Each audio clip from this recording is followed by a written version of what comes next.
That's utterly ridiculous. The point is that there are intergenerational benefits. I mean, there are people who are benefited from slavery to the present, and there are people who are still suffering from the residual but still meaningful and significant consequences of slavery. It's not about individuals even, it's about a group. At least that's my opinion. So we're talking about a societal harm that must be dealt with in a societal way. All of us are the beneficiaries of the dispossession of the Native Americans. I'm a beneficiary of the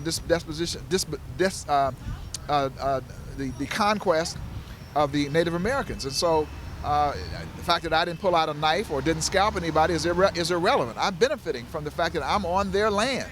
They must be made whole. I have an obligation to share in seeing to it that they're made whole because I'm a beneficiary of that. That's how all people ought to think who are human, who are sensitive and empathetic to the whole question of human suffering and something as devastating as the transatlantic slave trade, which is one of the greatest holocausts in human history. It's not 7 generations removed. My father's father was born August the 10th, 1868.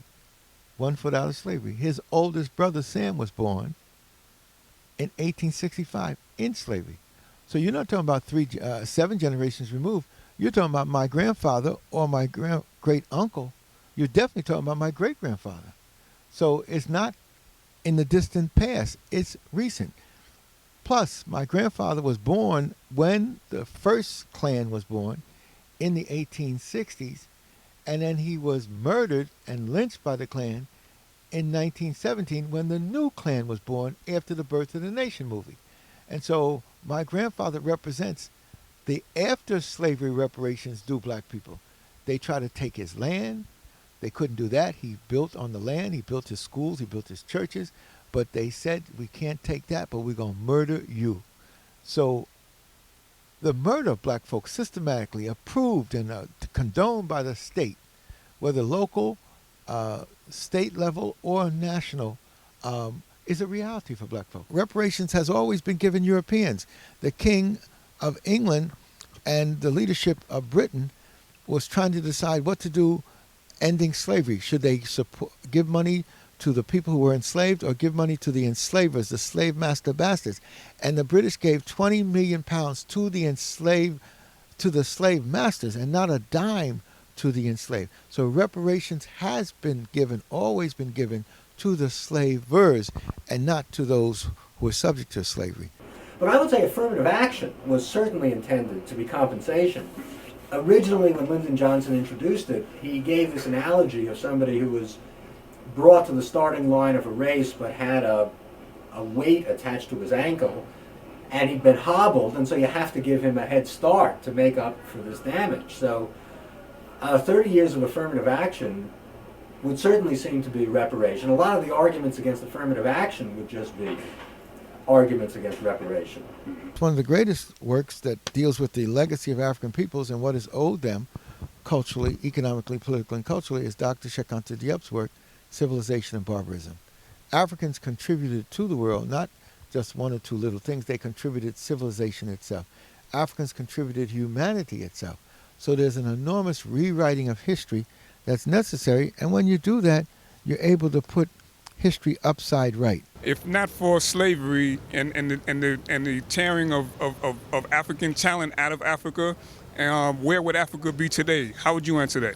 Well, I think we need to also put on, Kwame Ture is correct, but we also need to look at Walter Rodney's How Europe Underdeveloped Africa, or Sir Eric Williams, the former president of Trinidad, his book Capitalism and Slavery. I mean, Africa would have been way down the road had it not been for the transatlantic slave trade, the whole question of interrupting the development of Africa towards this natural path of reaching higher heights of civilization. After all, Africa is the giver of all life. All of Africa, all of human beings come out of Africa, and indeed Africa has contributed some of the greatest inventions, some of the greatest thoughts, some of the greatest contributions to humankind. You've got to actually demonstrate for blacks living today how much they would have been better off had it not been for slavery. And that's a sort of counterfactuals in history that are very difficult to establish, going back 140 years and then working forward again. I'd also stress that you have to, just to break off here, you could say, well, look, If it weren't for slavery, the great-grandparents of today's blacks never would have met and they never would have existed, so they should be thankful. Or, this is maybe hitting a little below the belt, but say, look, you know, they do live in the United States that has modern medicine and so on. They're actually pretty lucky to be here. Although I don't really think that that's an argument that cancels out slavery. You shouldn't enslave people, even if as a result they end up better off.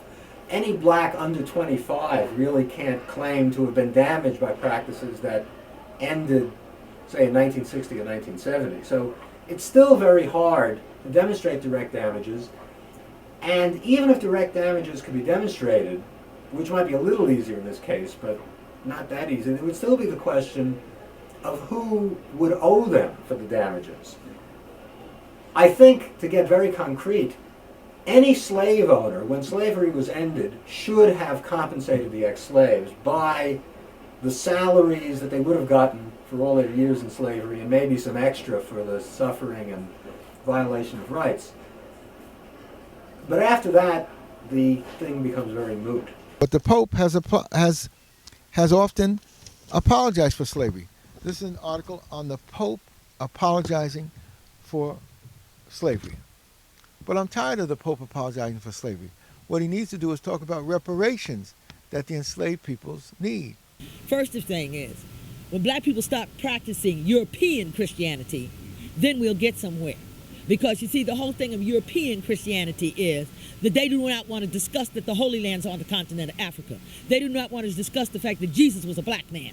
They do not want to, and it's right in that very same racist King James version of the Bible. If everybody goes to Revelations chapter 1, verse 6, they'll find out Jesus was a black man. That is where the thinking has to be. And then, first of all, why did they make Jesus white? They made Jesus white because you're not going to fight against your God, an enslavement of the mind. But as we come out from underneath of our enslavement and we come out of our Europeanness into our African blackness, then we'll rise as a nation. And this is one of the reasons why Reverend Sharpton is running for president. And you see it says, welcome, Mr. President. And on that note, thank you, my brother. I thank you very much, Reverend Kennedy. Thank you very much.